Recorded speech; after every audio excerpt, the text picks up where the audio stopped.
More knowledge. तो आज आप लोग के लिए लाए हैं सोशल कंस्ट्रक्शन ऑफ जेंडर, जिसे हिंदी में हम कहते हैं लिंग का सामाजिक निर्धारण।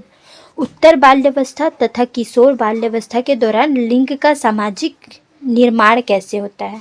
उत्तर बाल्यावस्था में और किशोर बाल्यावस्था में हम लोग लिंग का समाज किस प्रकार से लिंग का अवधारणा करता है, निर्माण करता है, वो हम लोग देखेंगे।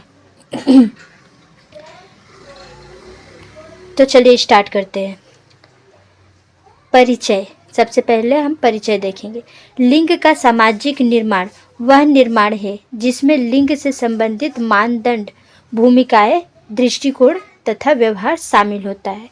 लिंग का सामाजिकरण निर्माण का अर्थ क्या होता है?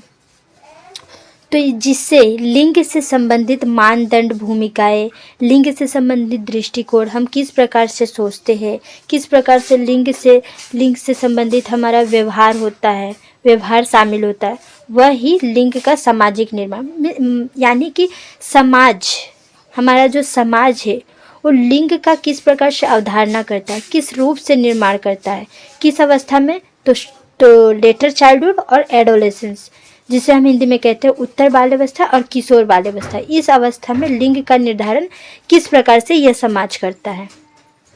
तो हम डायग्राम करके दिखा सकते हैं। जितने अच्छे से आप लोग जितना डायग्राम बनाएंगे, डायग्रामेटिक करके समझाएंगे, उतना अच्छा आप लोग मार्क स्कोर कर पाएंगे। तो लिंग का सामाजिक निर्माण ऐसे हम लोग बॉक्स में कर देंगे। लिंग का सामाजिक निर्माण हम लोग का क्वेश्चन में है उत्तर बाल्यावस्था और किशोरावस्था के दौरान लिंग का सामाजिक निर्माण कर रहे हैं, तो इसलिए हम यहाँ पे लिख देंगे उत्तर बाल्यावस्था और किशोर बाल्यावस्था। इससे हम लोग को ये पता चल जाता है कि समझ में आ जाता है कि हम लोग किस चीज़ के बारे में जो है इस क्वेश्चन में कर रहे हैं। तो ये डायग्राम करेंगे तो इससे तुरंत फोकस जाएगा और जो एग्जामिनर होता है, कॉपी चेक जो करते हैं, उनको पता चल जाता है कि हाँ कि ऐसा ऐसा है और इस चीज़ के बारे में, इस टॉपिक के बारे में है। तो हम लोग अभी देखेंगे। सबसे पहला हम लोग का रहेगा उत्तर बाल्यावस्था। यहाँ पे हेडिंग दे दीजिएगा, छूट गया है हमसे, तो आप लोग दे दीजिएगा उत्तर बाल्यावस्था। यहाँ पे हेडिंग उत्तर बाल्यावस्था। तो उत्तर बाल्यावस्था के दौरान क्या होता है, तो इस अवस्था में बच्चा व्यक्तिगत खेलों की अपेक्षा समूह खेलों में अधिक रुचि रखता है। इस अवस्था में बच्चे क्या करते हैं, अकेले मीन्स व्यक्तिगत मीन्स अकेले खेलने की अपेक्षा में समूह में मीन्स ग्रुप में खेलना अधिक पसंद करते हैं बच्चे। घर से बाहर साथी खिलाड़ियों के साथ वह खुश रहता है। ठीक है। इस अवस्था के बालक क्या होते हैं, घर से बाहर अपने साथियों के साथ खेलने में और अपने बातों को शेयर करने में अधिक खुश रहते हैं, क्योंकि अवेतन रूप से वह घर से बाहर अपनी सामाजिक स्वीकृति चाहता है। वह घर से बाहर अपने को खुश देखता है, और घर से बाहर बोला जा रहा है क्योंकि अवेतन रूप से, कोई वेतन रूप से नहीं, अवेतन रूप से वह घर से बाहर अपनी सामाजिक स्वीकृति चाहता है, अपनी खुद का इच्छा चाहता है कि समाज में घर के बाहर समाज में वह खेले, वह खुश रहता है, वह स्वतंत्र महसूस करता है। इस अवस्था में बच्चे समूह खेलों एवं गतिविधियों में भाग लेने लगते हैं। इस अवस्था में बच्चे और घर में रहना पसंद नहीं करते हैं, वो अकेला नहीं रहना पसंद करते हैं, वो अपने चॉइस के हिसाब से खेलते हैं और अपने गतिविधियों में भाग लेते हैं, समूह गतिविधियों में भाग लेते हैं, समूह खेलों में भाग लेते हैं, अपने दोस्त से दोस्ती करते हैं। अतः इस अवस्था को गिरोह आयु भी कहते हैं, जिससे इंग्लिश में लॉन्ग एज कहते हैं। इस अवस्था को क्या कहते हैं, गिरोह आयु भी कहते हैं। बच्चे अपने पसंद के अनुकूल समूहों की ओर अग्रसर होते हैं। बच्चे क्या करते हैं इस अवस्था में, अपने पसंद के समूह, उन्हें जैसा जिस लोग के साथ जिस ग्रुप के साथ रहना चाहे वो अपने इच्छा अनुसार उसके साथ रहते हैं, उसके साथ खेलते हैं। लड़के लड़कियों की अपेक्षा गिरोह में अधिक सम्मिलित होते हैं। लड़कियों की अपेक्षा लड़के जो होते हैं गिरोह मीन्स ग्रुप में अधिक सम्मिलित होते हैं इस अवस्था में। लड़के क्या करते, ग्रुप बनाकर हर खेलते हैं, हर चीज़ खेलते हैं, डिस्कशन करते हैं वो।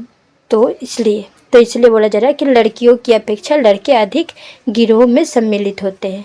लड़कों के गिरोह का नेता आयु से बड़ा, शरीर रूप से सबल और अधिक उत्साही लड़का होता है।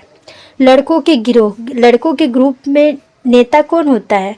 जो सबसे बड़ा हो और शारीरिक रूप से बहुत ताकतवर हो, सबल हो, ताकतवर हो और अधिक उत्साही हो और बहुत उत्साह हो, ऐसा ग्रुप का लीडर होता है, ग्रुप का नेता होता है। अगर वीडियो पसंद आ रही हो, समझ में आ रहा हो, आई होप आप लोगों को सब समझ में आ रहा है, तो वीडियो को सब्सक्राइब कर दे और लाइक करना ना भूलें। तो चलिए आगे देखते हैं। जबकि लड़कियों की नेता प्रायः सुंदर। लड़कियों के नेता कैसे होते हैं? लड़कों के तो कैसा होता है, ताकतवर होते हैं और आयु में बड़ा होते हैं, और लड़कियों के कैसा होते हैं, सुंदर होते हैं, कोमल और बुद्धिमान लड़की होती है। लड़कियों के ग्रुप में नेता कौन होती है? जो सबसे सुंदर होती है और कोमल होती है और बुद्धिमान भी होती है, वही लड़कियों के ग्रुप के नेता होते हैं। सेकंड है हमारा किशोरावस्था के दौरान लिंग का सामाजिक निर्माण। ऊपर में हम लोग पढ़े उत्तर बाल्यावस्था के दौरान, ऊपर में जो हेडिंग हम देना भूल गए थे, तो आप लोग दे दीजिएगा कि उत्तर बाल्यावस्था के दौरान लिंग का सामाजिक निर्माण। यहाँ पे सेकंड है हमारा किशोरावस्था के दौरान लिंग का सामाजिक निर्माण। किशोरावस्था में लिंग का समाज किस प्रकार से निर्माण करता है? तो किशोरावस्था क्या है? तो किशोरावस्था को अंग्रेजी का रूपांतरण है जो कि एडोलेसेंस शब्द से उत्पत्ति हुआ है, लैटिन शब्द के एडोलेशर से हुई है, जिसका अर्थ क्या है? टू ग्रो टू मैच्योरिटी के तरफ ग्रो करना, बढ़ना, परिपक्वता की ओर बढ़ना, जिसे हम हिंदी में कहते हैं परिपक्वता की ओर बढ़ना ही हमारा क्या है? किशोरावस्था या एडोलेसेंस कहते हैं उसे ही। किशोरावस्था में सामान्यतः व्यक्ति अपने शरीर और मानसिक विकास के चरम बिंदु पर पहुंचता है, अर्थात पूर्ण परिपक्व हो जाता है। किशोरावस्था में सामान्य व्यक्ति कैसा होता है? शरीर और शारीरिक रूप से और मानसिक रूप से विकास करता है और वो चरम बिंदु तक पहुंचता है, मीन्स पूरा विकास हो जाता है और वो परिपक्व हो जाता है, मैच्योर हो जाता है। किसी भी चीज़ को सोचने के लिए, कोई भी काम करने के लिए वो मैच्योर हो जाता है। किस अवस्था में? तो किशोरावस्था में। मानसिक रूप से भी मैच्योर हो जाता है और शारीरिक रूप से भी उसकी वृद्धि हो जाती है, पूर्ण रूप से वृद्धि हो जाती है। शारीरिक रूप से जब वह 10 से 11 वर्ष की आयु का होता है तो उसमें महत्वपूर्ण एवं तीव्र गति से शारीरिक परिवर्तन होता है। शारीरिक रूप से जब वह 10 से 11 वर्ष की आयु का होता है तब ही उसमें महत्वपूर्ण तीव्र गति से, मतलब तेजी से शारीरिक परिवर्तन होता है। जब बालक या फिर बालिका 10 या फिर 10 से 11 वर्ष के हो जाते हैं,